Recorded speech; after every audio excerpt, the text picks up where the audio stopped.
Sejam muito bem-vindos a mais um episódio do Fliperama Nerd. Hoje nós temos mais uma edição do Speedrun, o nosso formato de episódio mais curtinho, onde nós vamos dissecar um assunto, vamos debater sobre a cultura nerd, sobre a indústria de jogos, de anime. E o assunto de hoje são os jogos gacha e como eles têm tomado cada vez mais espaço dentro da indústria dos videogames. Eu sou o Hilário e junto comigo estou aqui com o Roquete, os dois gacheiros do Fliperama Nerd, pra gente debater esse assunto e elaborar em cima dele. Diga aí aos ouvintes, Roquete.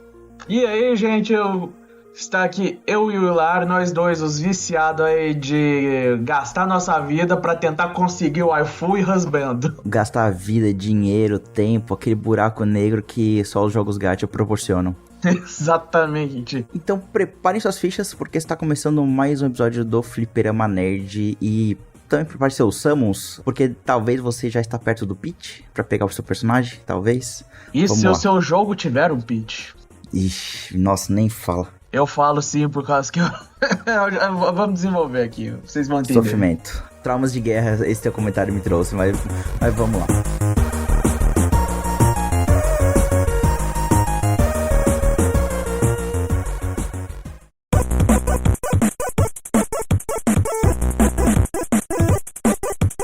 Eu acho que antes da gente começar essa conversa, ela vale também estabelecer duas coisas.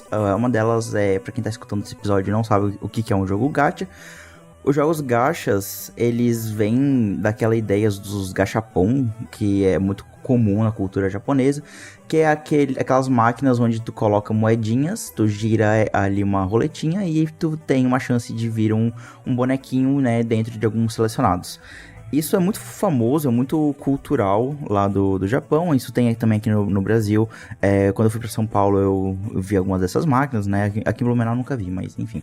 E então isso é transportado para uma lógica de jogo, onde você tem normalmente jogos gratuitos, onde você tem muito grind, então você tem que farmar muitas coisas, tem que jogar ali todo dia. Ele vem com uma série de regras próprias, mas a gente vai falar sobre isso durante o episódio. Esses jogos, eles começaram mais com jogos mobile e eles foram cada vez crescendo cada vez mais. Então, eu quero saber também de ti, Roquete, antes de a gente entrar na conversa principal e como é o estado atual dos jogos gacha.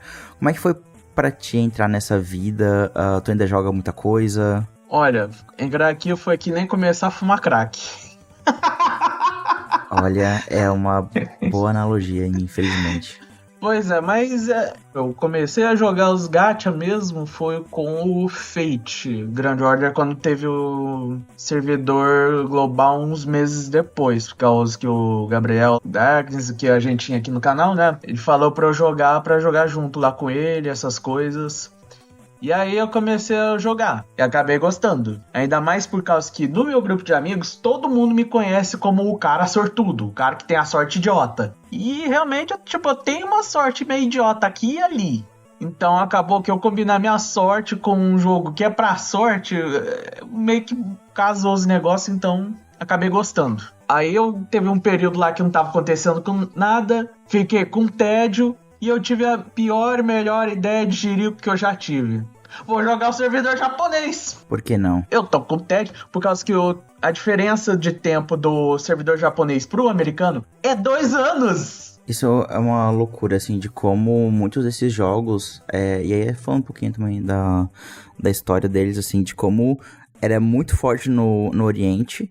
E ficava muito fechado lá, esses jogos, eram poucos que vinham para o ocidente, e quando vinham, muitas vezes não tinha um servidor brasileiro, é sempre americano, ou não era distribuído aqui no Brasil, então era sempre difícil de acessar, ainda mais no celular, então tinha todos esses empecilhos, e tinha essa diferença de tempo que o Roquete comentou. Eu lembro de alguns jogos, acho que o mais recente que eu lembro disso acontecer é o Counter-Side, que eu joguei, nossa, pra caralho. E até chegou um ponto em que o servidor, se eu não me engano era o chinês, tava tão na frente, e aí a gente recebeu um monte de spoiler aqui por dessa diferença de tempo, porque o jogo ele acaba tendo essas diversas versões, né, e acaba sendo bem difícil de acompanhar tudo também por conta disso. E que outros jogos também tu já jogou, Roquete? Além do Fate, eu joguei por um tempo, assim, gostei, essas coisas.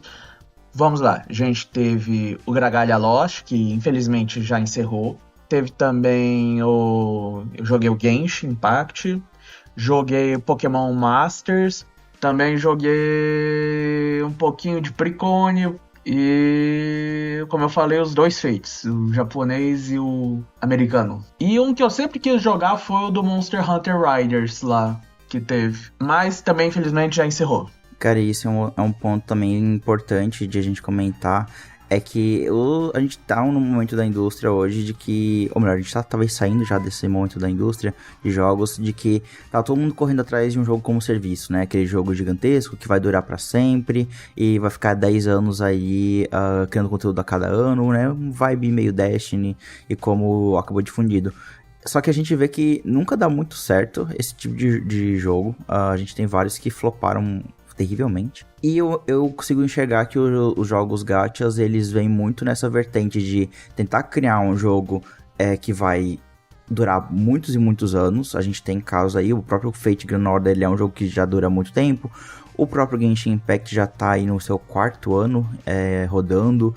Então, são jogos muito longos que todo ano vai ter aquela expansão, ou a cada 3 meses, mais ou menos, tem coisas novas sendo acrescentadas no jogo. E o jogo vai sempre te estimular, na verdade, a querer entrar todo dia para poder fazer as tuas diárias, para poder pegar a tua recompensa do dia e por aí vai. Antes de a gente entrar nisso, eu queria comentar dos que eu joguei, porque o primeiro jogo gacha que eu joguei foi o Bleach Brave Souls, que eu joguei no lançamento em 2015, e eu joguei por 6 anos, mais ou menos. E foi o que manteve vivo o meu amor por Bleach, né? Um dos meus animes favoritos da minha vida, é um anime muito importante pra mim. Então eu acompanhei o jogo por vários anos. E assim, tudo que é gacha de anime eu joguei loucamente. Eu joguei os jogos do Black Clover, de Nanatsu, joguei os Naruto, joguei... Agora que você falou, também eu joguei o do Nanatsu dos... Nossa, teve uma onda, assim, cara, jogos de Final Fantasy joguei também. Sempre joguei pra caralho, assim, no celular, sempre tinha épocas ali que eu tava com 8 gachas instalados, jogando um pouco todo dia, cada um, só fazia isso também, né? O Epic Seven foi um que explodiu muito também, numa época eu tava jogando bastante, e por muito tempo eles ficaram com esse formato mais nichado, né? Um jogo puramente no celular, ele vai ter essa dinâmica de você entrar todo dia, de fazer ali um pouquinho da história. A história normalmente tem alguns que fazem ela ser muito bem contada, eu sempre ouvi elogios da história do Fate Grand Order, ou então a parte mecânica, né, de ter os jogos de RPG por turno, que sempre foi muito forte nessa veia mobile, justamente porque alguns têm auto battle, então tu clica lá pra ele deixar farmando sozinho e vai ficar jogando sozinho. Então, por muitos anos, esse foi o padrão dos jogos gacha, né? Esse formato bem mobile, nichado, pra você conseguir jogar vários ao mesmo tempo, todo dia um pouquinho. Até que, e aí, esse foi o motivador pra eu querer fazer esse speedrun e chamar o Roquete, foi que esse cenário tem mudado de alguns anos pra cá, com a chegada do Genshin Impact. Ame ou odeie, Genshin, ele foi um divisor de águas na indústria, assim, de como um jogo gacha pode realmente ter os padrões de produção, de fama, de propaganda de um jogo AAA, assim, né? Um jogo grande, um jogo ali feito por milhares de pessoas e por aí vai.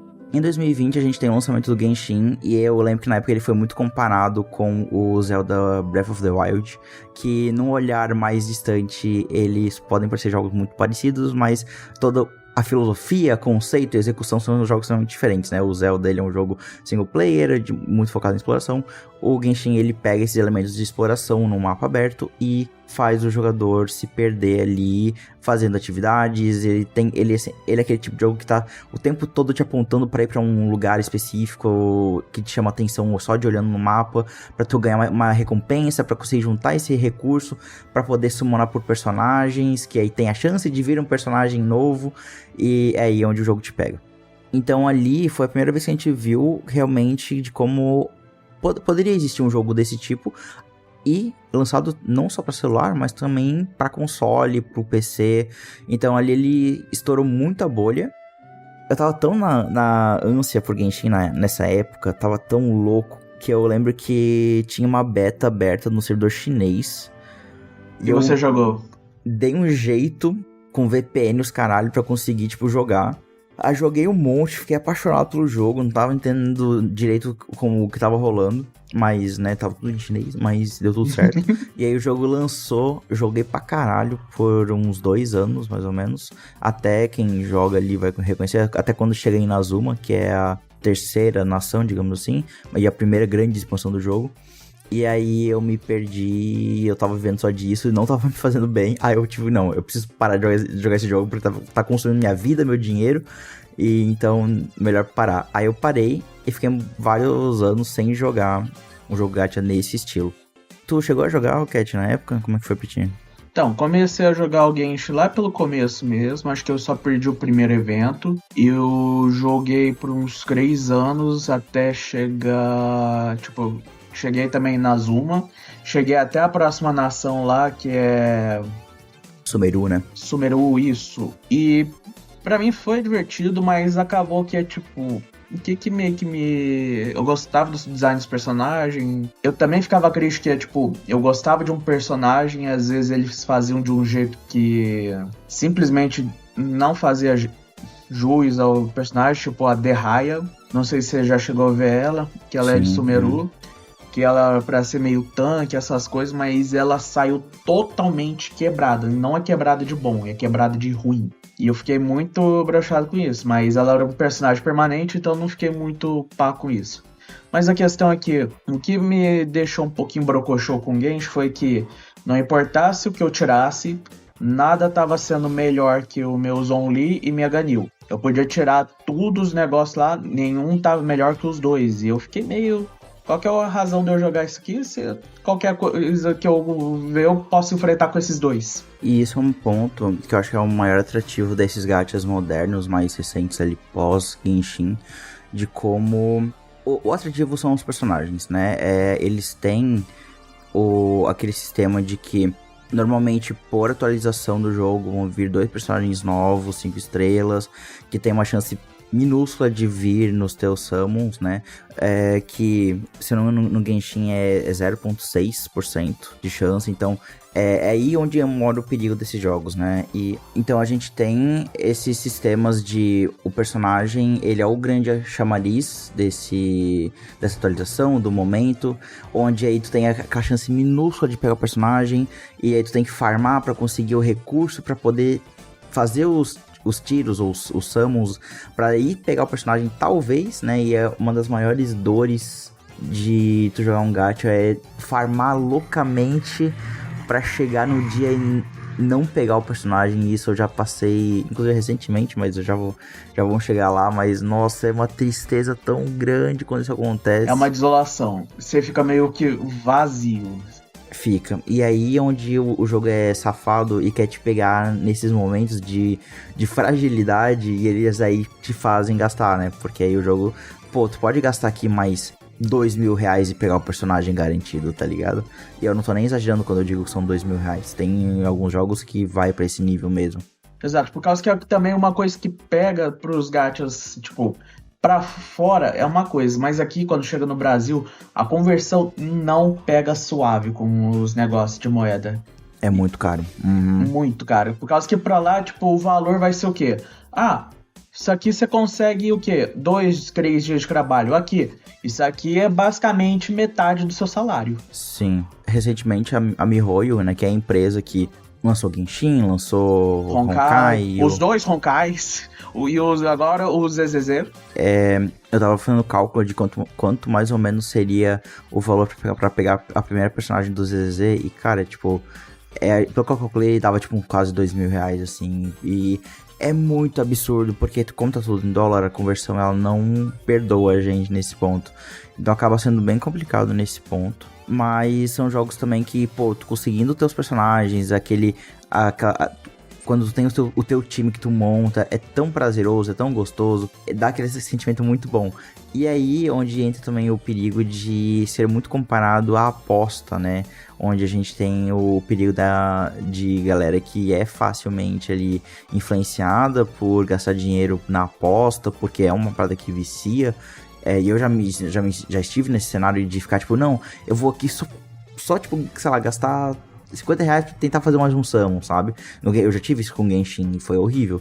Então, é onde ele te pega nesse ponto e pode te fazer muito mal se tu não ter esse autocontrole. Mas, ao mesmo tempo, se tu conseguir gerir a tua conta bem nesse tipo de jogo, ele é muito prazeroso, porque tu consegue, de fato, ter os personagens que tu quer, montar a tua conta e por aí vai. Uma outra coisa que também pega é medo de ficar atrás de meta, essas coisas, por causa que, Sim. Por mais que você tenha um time muito bonitinho, às vezes eles vão lançar algum personagem novo que vai quebrar o meta, vai fazer as coisas mudar tudo, e aí isso te bota aquela pressão de eu preciso desse personagem, que te bota nessa pressão de vou jogar loucamente até conseguir os recursos, pelo menos uma quantidade boa de recursos para conseguir o personagem, ou e se você falhar, também te coloca na mentalidade, vou gastar só para pegar esse personagem, para tá acompanhando o meta. Então, outra coisa que também pega, além de meta, são colaborações, por causa que jogo de gacha faz muito isso, que é colaborações com alguma franquia famosa, outro jogo, essas coisas, uns personagens especiais aqui e ali.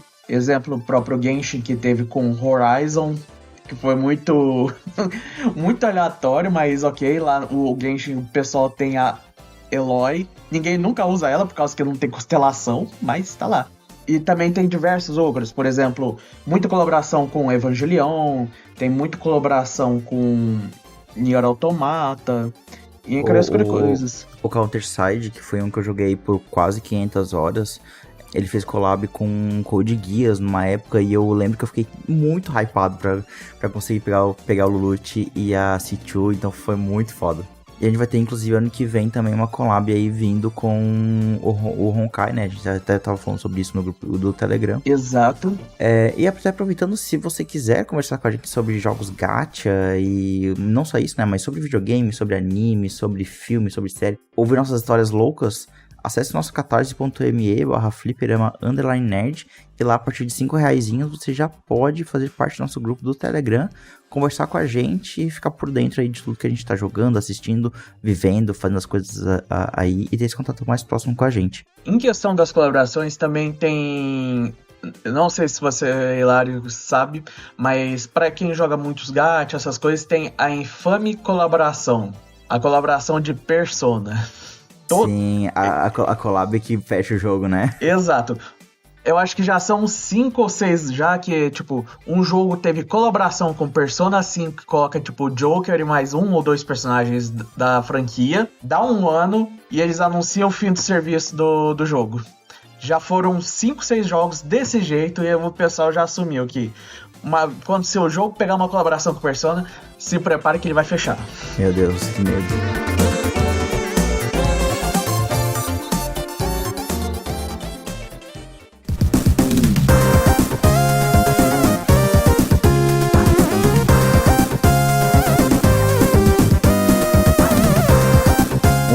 Importante nesses jogos acaba sendo o FOMO, né, o Fear of Missing Out, que é muitas coisas nesses jogos eles são limitados por tempo, né? Então a gente tem, por exemplo, um banner de personagem que vai ficar ali disponível por X tempo, X dias. Nos jogos da MiHoYo, ele é uma média ali de uns 20 dias, quase um mês. Então tem esse ponto que tu tem que ficar ligado que, pô, eu tenho que ter o recurso pra tentar pegar esse personagem dentro desse tempo hábil ali, né? Mas aí, além disso, além de ter essa parte de tudo ser limitado, também tem a parte de evento, que é onde normalmente, depois que você termina a história principal, né? Que esses jogos, eles têm histórias que inclusive são muito boas. Esses últimos jogos têm vindo com uma produção narrativa muito boa, mas a gente pode falar sobre isso daqui a pouquinho. Mas sobre também como os eventos, eles são um grande chamariz.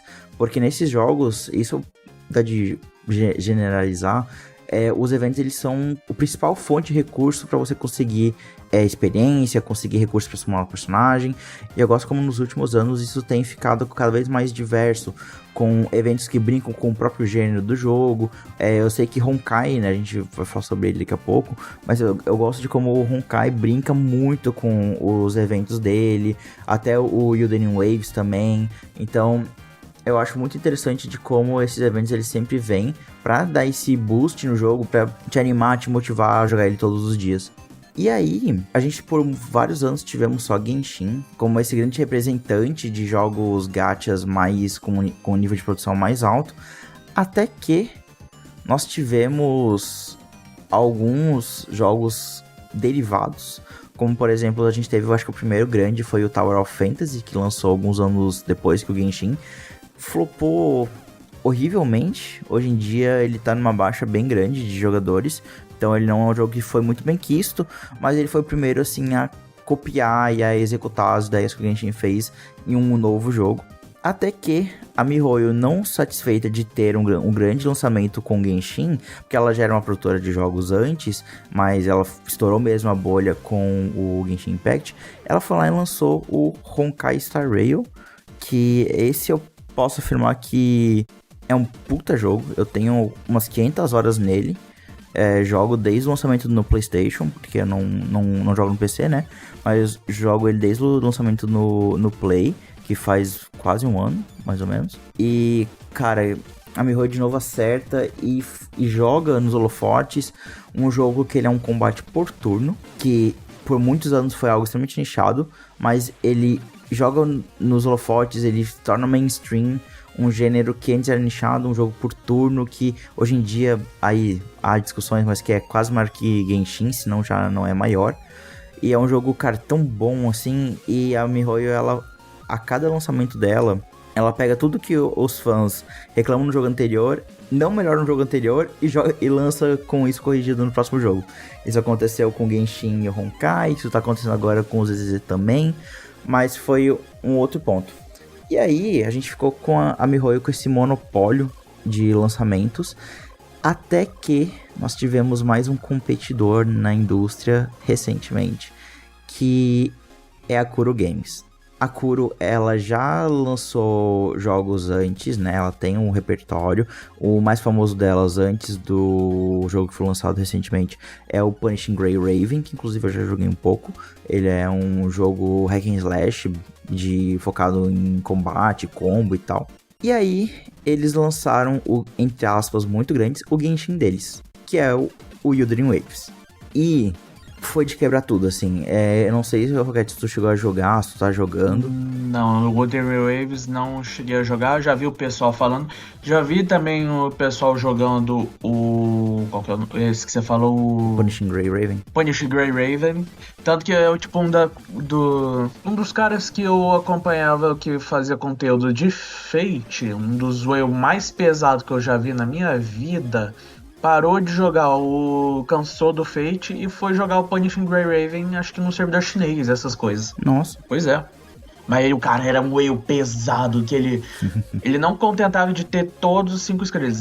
Quando saiu um novo, ele ia lá e rodava pra ter ele no máximo. Nossa, que, inclusive, pra quem não conhece esse termo, os whales ou baleias nesses jogos, eles são aquela galera muito rica que vai, tipo, gastar milhares de dólares no jogo pra, como o Cat comentou, ter tudo. Ter todos os personagens no nível máximo, com tudo desbloqueado. E normalmente é essa minoria que acaba sustentando e fazendo esses jogos serem financeiramente positivos, né? Porque como são jogos de graça, não é todo mundo vai gastar dinheiro, tem sempre níveis ali, né? Tem muita gente que joga o jogo por vários meses, anos, sem pagar nada, mas tem essa minoria que gasta rios de dinheiro, assim, e então esses são os whales. Quando você vê você fica até assustado no jogo. É uma loucura, E aí, com o lançamento do Wuthering Waves, cara,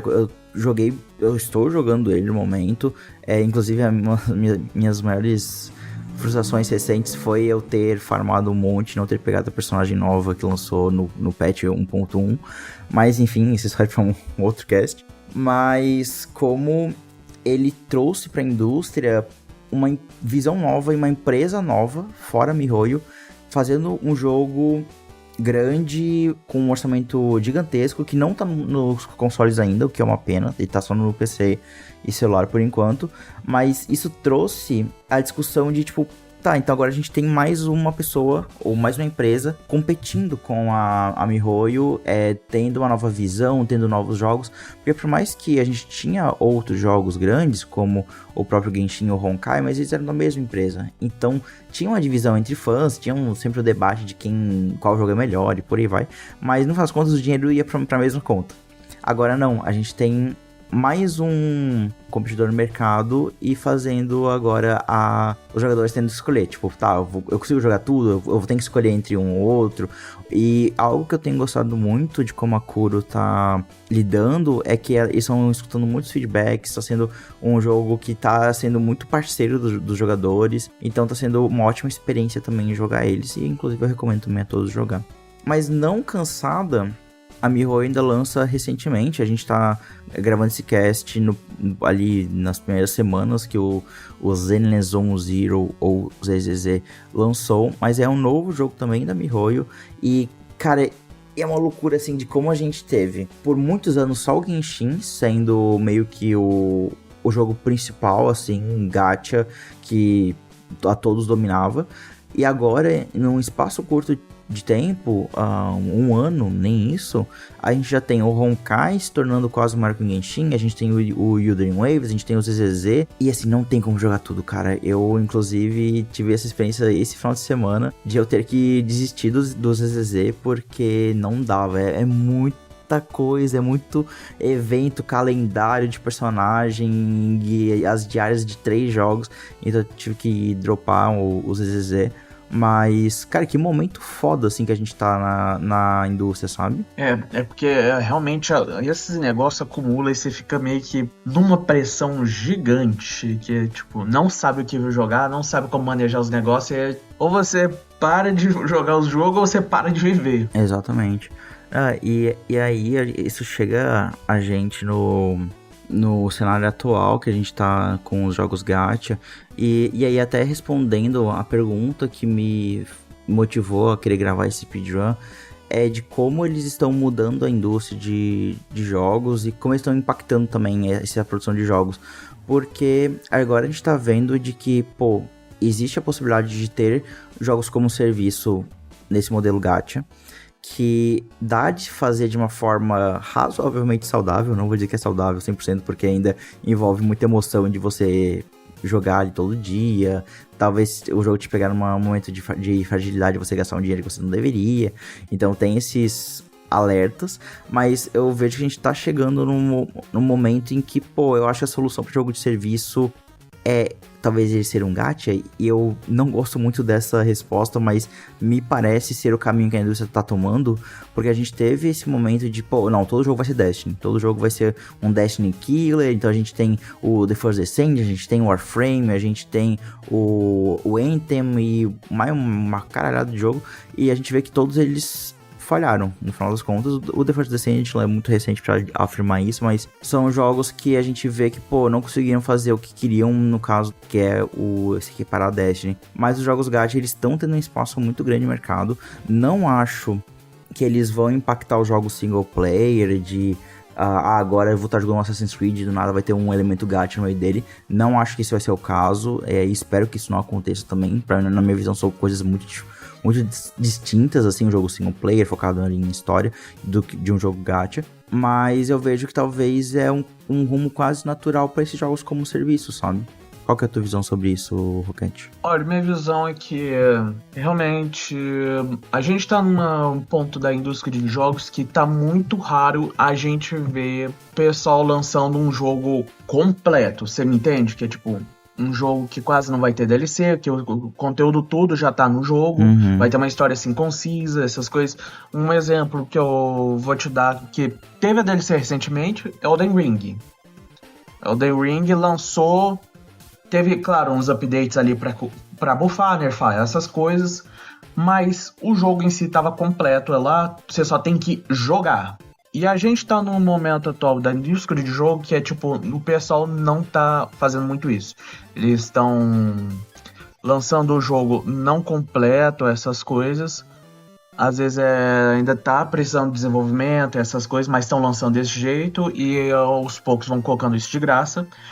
Ou pode ser também os casos em que eles só tem dinheiro para financiar até esse ponto. E aí que entra essa parte do pagar constante dos gacha, que é para gerar renda para continuar o desenvolvimento do jogo. Sim, uhum. E é uma coisa que esse tipo de pensamento também está influenciando mais empresas para gerar mais renda, que é, infelizmente, aplicar mecânica do gacha em jogos que simplesmente não deveria ter esse tipo de mecânica, sabe? Esse é o meu maior medo, assim, de como isso pode mudar a forma como os jogos são feitos, até porque a gente teve uma época mesmo de que todo jogo tinha que ter um multiplayer, mesmo quando não fazia sentido, né? Então tem um pouco de medo disso acontecer de novo. Exato, e aí que tá uma outra coisa, que é tipo, um exemplo agora que tá muito chato, que é tipo, eu jogo o LoL, né? Eles estão aplicando lá essa ideia do gacha, de tipo, eles estão fazendo uma skin premium ultra rara dos negócios, que você só consegue abrindo cápsula, tipo, tem 1% de chance de você ganhar essa skin. Ou você abrindo 30 dessas cápsulas. E aí isso já virou gacha com pitch. Só que a questão é que é só uma skin. É uma skin, não é personagem, né? Eles estão aplicando essa mecânica para uma skin que é uma variação de uma skin já boa no jogo.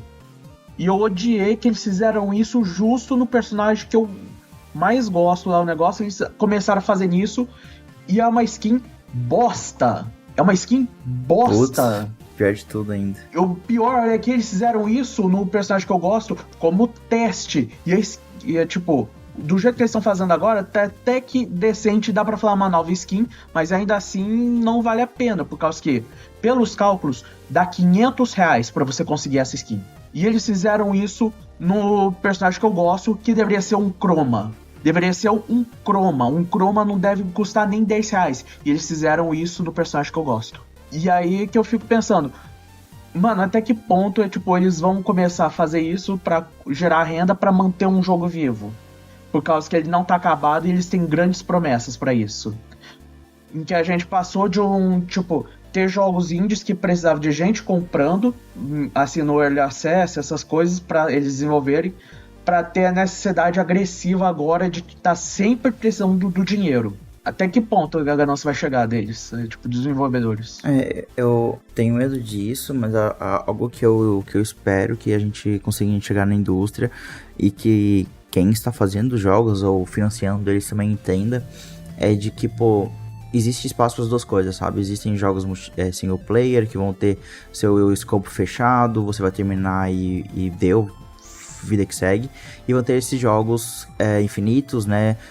Seja ele gacha ou não, então um jogo puramente multiplayer, um Call of Duty da vida, um jogo como Destiny, e agora uma nova vertente aí que tá cada vez tomando mais força, os jogos gacha da vida, né, que tem estourado cada vez mais, e agora a gente tem mais opções também pra jogar, e eu acho que essa competição entre jogos gacha também é positivo pra eles próprios, né, pra gente não ter esse monopólio como a gente tinha da MiHoYo antes, principalmente nesse ponto de jogo gacha, entre aspas, AAA, assim, jogos de grande orçamento, e por aí vai.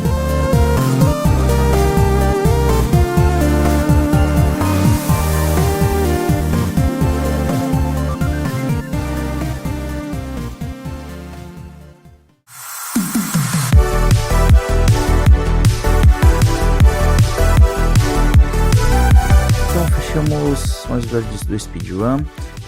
Vale a pena lembrar nossas redes sociais, lá no Fliperama Nerd Oficial no Instagram. Também temos nosso Catarse, como a gente comentou no meio do episódio, o catarse.me/fliperama_nerd. E além disso, você pode, a partir de R$5, fazer parte do nosso grupo do Telegram. Mas se você quiser acessar os outros níveis, nós temos também nosso nível de prata, que você pode ajudar a gente na votação dos episódios e decidir junto com a gente qual episódio vai lançar ali por mês. Além disso, nós temos nosso apoio de ficha de ouro, onde você pode escutar as gravações do episódio e também receber um agradecimento especial no final de cada episódio.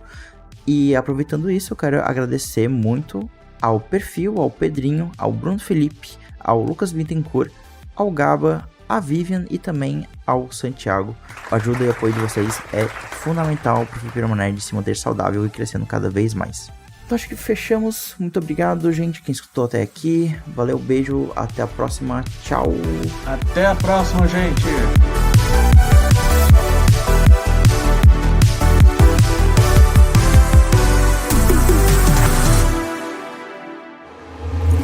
Este episódio foi editado por Sintonia Criativa.